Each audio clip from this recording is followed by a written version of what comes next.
కేంద్ర బడ్జెట్ 2025-26పై విశాఖపట్నంలో నిన్న జరిగిన మేధావుల సమావేశంపై రేడియో నివేదిక. ఇటీవల పార్లమెంటు బడ్జెట్ సమావేశాల్లో భాగంగా 2025-26 ఆర్థిక సంవత్సరానికి గాను వార్షిక బడ్జెట్ను ప్రవేశపెట్టారు. ఈ బడ్జెట్పై నిన్న విశాఖపట్నంలో జరిగిన సమావేశంలో కేంద్ర ఆర్థిక కార్పొరేట్ వ్యవహారాల శాఖ మంత్రి నిర్మలా సీతారామన్, కేంద్ర సహాయ మంత్రి పంకజ్ చౌదరి పాల్గొన్నారు.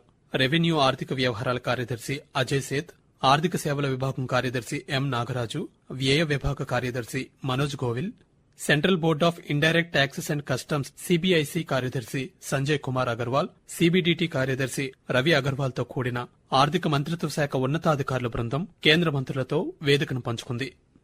ఈ కార్యక్రమంలో ముందుగా సూక్ష్మ, చిన్న, మధ్య తరహా పరిశ్రమలు ఎంఎస్ఎంఈల రుణాల ప్రక్రియను సులభతరం చేసేందుకు నూతన క్రెడిట్ అసెస్మెంట్ మోడల్ను ఆర్థిక మంత్రి నిర్మలా సీతారామన్ ప్రారంభించారు. ఆన్లైన్ డేటాబేస్ ఆధారంగా పనిచేసే ఈ నూతన క్రెడిట్ అసెస్మెంట్ విధానం ప్రకారం ప్రభుత్వ రంగ బ్యాంకులు ఎంఎస్ఎంఈలకు రుణాలు మంజూరు చేసేందుకు థర్డ్ పార్టీలపై ఆధారపడకుండా అంతర్గత మదింపు సామర్థ్యాన్ని పెంచుకుంటాయి. ఈ నూతన విధానంలో ఎంఎస్ఎంఈలు ఎక్కడి నుంచైనా ఆన్లైన్లో దరఖాస్తులను సమర్పించవచ్చు. కాగిత పని లేకుండా డిజిటల్ మాధ్యమం ద్వారా తక్షణ ఆమోదాలు, రుణ ప్రతిపాదనలను సులభతరం చేయడం, సమాచార ఆధారిత రుణ నిర్ణయాలకు ఈ విధానం దోహదపడుతుంది. ఈ సందర్భంగా కేంద్ర సహాయ మంత్రి పంకజ్ చౌదరి మాట్లాడుతూ రైతుల సంక్షేమం పట్ల ప్రభుత్వ నిబద్దతను ఆయన పునరుద్ఘాటించారు. ప్రధానమంత్రి స్వనిధి పథకం ద్వారా వీధి వ్యాపారుల కోసం బడ్జెట్లో అధిక కేటాయింపులు చేశామన్నారు. సూక్ష్మ, చిన్న, మధ్య తరహా పరిశ్రమలు దేశ స్థూల దేశీయోత్పత్తి జీడీపీలో ముఖ్య పాత్ర పోషించి తద్వారా ఉద్యోగ అవకాశాలను కూడా పెంచుతున్నాయన్నారు.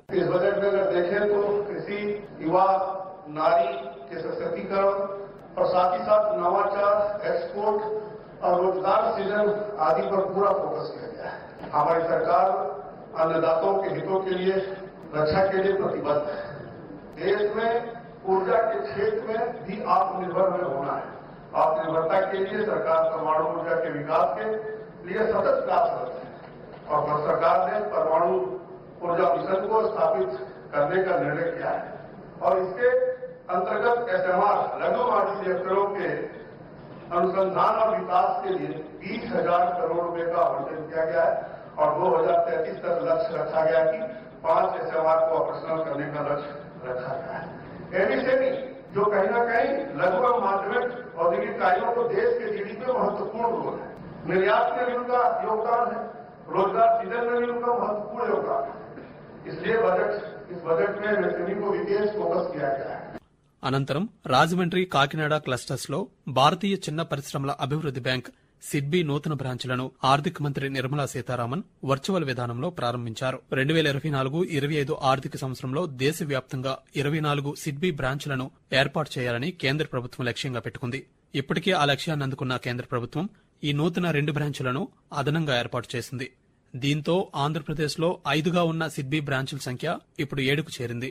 ఈ సందర్భంగా నూతన సిడ్బీ బ్రాంచ్ల పరిధిలోని ఎంఎస్ఎంఈ ప్రతినిధులకు రుణ మంజూరు పత్రాలను నిర్మలా సీతారామన్ అందించారు.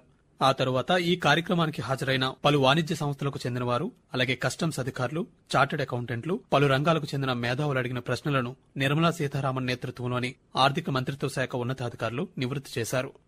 అందులో భాగంగా ఇటీవల 2025-26 కేంద్ర బడ్జెట్లో ప్రధాన అంశంగా నిలిచిన ఆదాయపు పన్ను మినహాయింపులకు సంబంధించి చార్టెడ్ అకౌంటెంట్ అడిగిన ప్రశ్నకు నిర్మలా సీతారామన్ సమాధానమిస్తూ 12 లక్షల వరకు పన్ను మినహాయింపు ఉంటుందని, 12 లక్షలకు పైబడిన ఎంత మొత్తం అయితే ఉంటుందో దానిపై మాత్రమే నూతన పన్నుల స్లాబ్ వర్తిస్తుందని స్పష్టం చేశారు. 12 లక్షల వరకు సంపాదించిన వాళ్ళకి మీరు ఏ ట్యాక్స్ కట్టవద్దు అని చెప్తూ, నువ్వు 2 లక్షలు సంపాదిస్తే ఇంత, 4 లక్షలు సంపాదిస్తే ఇంత, 8 అంటే ఇంత అలా చెప్పుకొని 50 లక్షల వరకు 1 కోటి రూపాయలు దానికంటే పైన ఉన్న వాళ్ళకి కూడా రేటు పెడుతున్నాం. అది ఎందుకు పెడుతున్నాం అండి? 12 లక్షల వరకు సంపాదిస్తున్న వాళ్ళకి అది ఒక్కటే వాడి శాలరీ అన్నప్పటికీ ఏం ట్యాక్స్ లేదు. కానీ 50 లక్షలు సంపాదించిన వాళ్ళకి మొదటి 2 లక్షల్లో కూడా వాళ్ళు ట్యాక్స్ పే చేయాలి. అందుకే కదా 2, 4, 6, 8% are the rate given. So 30% వాడు కట్టే ముందు ఈ 2 వల్ల, 4 వల్ల, 6 వల్ల బెనిఫిట్ ఉంటుంది వాడికి. 30% పే చేయడానికి అతను వచ్చే అప్పటికే ఈ 2, 4, 6, 8 ఒక్కొక్క అమౌంట్ కి వాళ్ళు రేటు పెడుతున్నారు చూడండి. మొదటి 2 లక్షానికి 2% కట్టు, 2కు పై నుంచి 4 వరకు 4% కట్టు అని పెడుతూ వస్తూ ఉండగా మీకు మీ మొత్తం శాలరీలో ఇవన్నీ అమౌంట్ వల్ల వచ్చే బెనిఫిట్ వస్తుంది.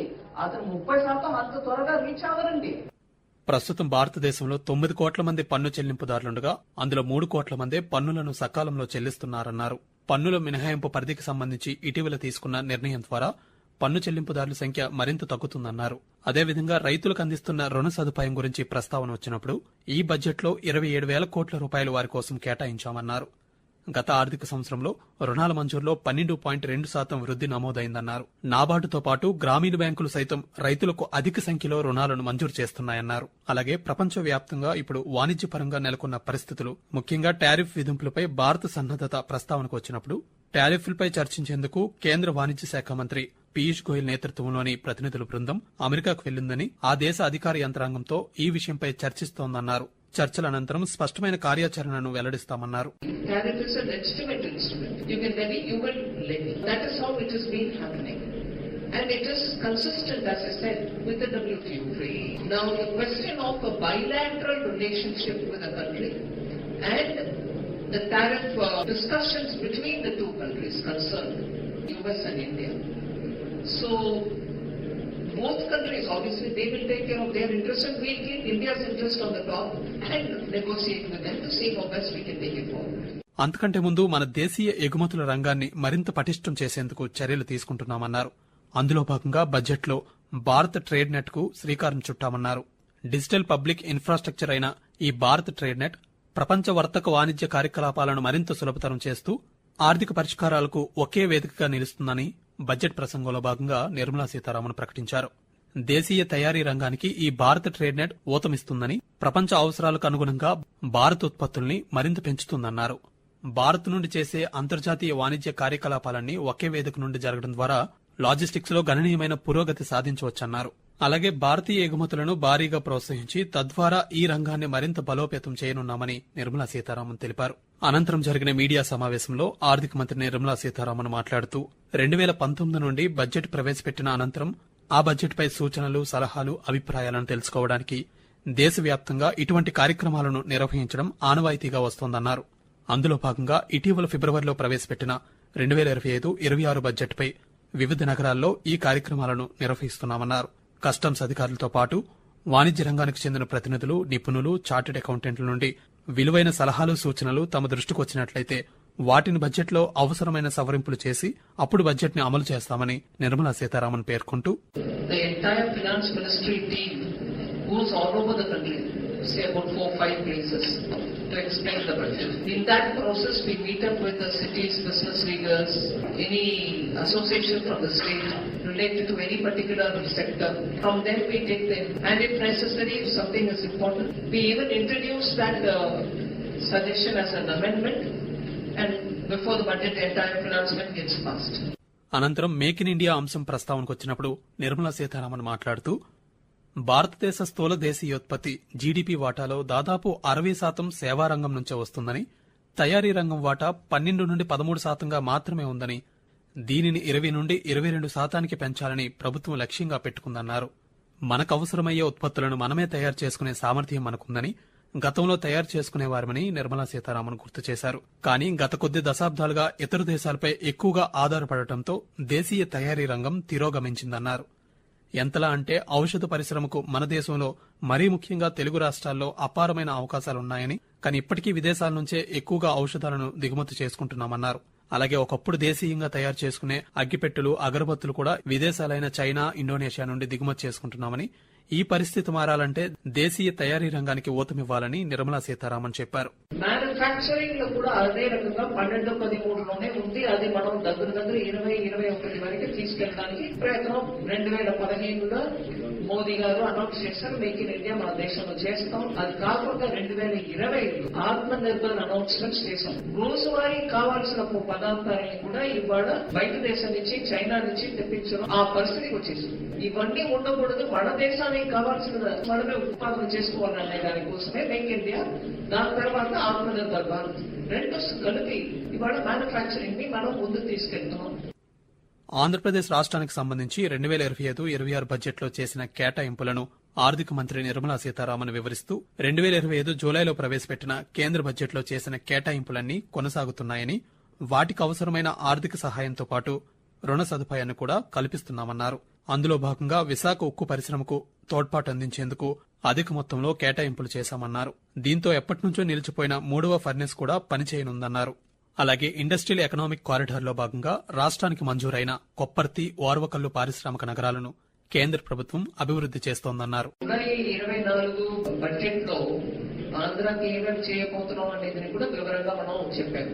మిగతా స్టేట్స్ తోటి ఆంధ్రాకి రావాల్సిన ట్యాక్స్ ద్వారా డబ్బు ఎలాగైనా వస్తుంది. అది కాకుండా స్పెసిఫిక్ గా ఏమేమి స్కీమ్స్ చేస్తున్నాం ఆంధ్రా కోసం అనేది పూర్తి బడ్జెట్ లో చెప్పాము. అది కూడా ముందుకు సాగుతున్నాయి. ఫిబ్రవరిలో 25-26 సంవత్సరానికి కావాల్సిన బడ్జెట్ లో కూడా ఆంధ్రాకు మనం స్పెసిఫిక్ గా ఏమేమి చేస్తున్నాం అనేది స్పెసిఫిక్ గా డిస్క్రైబ్ చేశాను.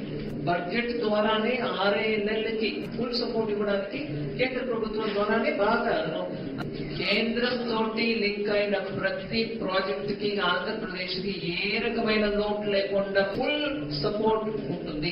అమరావతి నిర్మాణానికి అవసరమయ్యే రుణ సదుపాయాన్ని world bank, Asian development bank ADB నుండి ఇచ్చేందుకు కేంద్ర ప్రభుత్వం సహాయ సహకారాలు అందిస్తోందన్నారు. పోలవరం ప్రాజెక్టు గత కొద్ది సంవత్సరాలుగా ఎందుకు జాప్యం జరుగుతోందని అడిగిన ప్రశ్నకు నిర్మలా సీతారామన్ సమాధానమిస్తూ కేంద్ర బృందానికి ప్రాజెక్టు సాంకేతిక బృందం సరైన వివరణాత్మక స్పందన ఇవ్వనట్లయితే తదుపరి నిధులు మంజూరు చేయడం అసాధ్యమవుతుందన్నారు. తద్వారా ప్రాజెక్టు మరింత ఆలస్యమవుతుందని, ఎంత ఆలస్యమైతే ప్రాజెక్టు ఖర్చు అంత పెరుగుతుందన్నారు. కానీ ఇప్పుడు పరిస్థితి అలా లేదని, కేంద్ర రాష్ట్ర ప్రభుత్వాల పూర్తి సమన్వయంతో ప్రాజెక్టు నిర్మాణం వేగవంతమైందని, నిర్దిష్ట కాలపరిమితిలోపు పోలవరం నిర్మాణం పూర్తవుతుందని, దానికి అన్ని రకాలుగా కేంద్ర ప్రభుత్వం సహాయ సహకారాలు అందిస్తోందని నిర్మలా సీతారామన్ పునరుద్ఘాటించారు. ఇప్పటి వరకు మీరు కేంద్ర బడ్జెట్ 2025-26పై విశాఖపట్నంలో నిన్న జరిగిన మేధావుల సమావేశంపై రేడియో నివేదిక విన్నారు.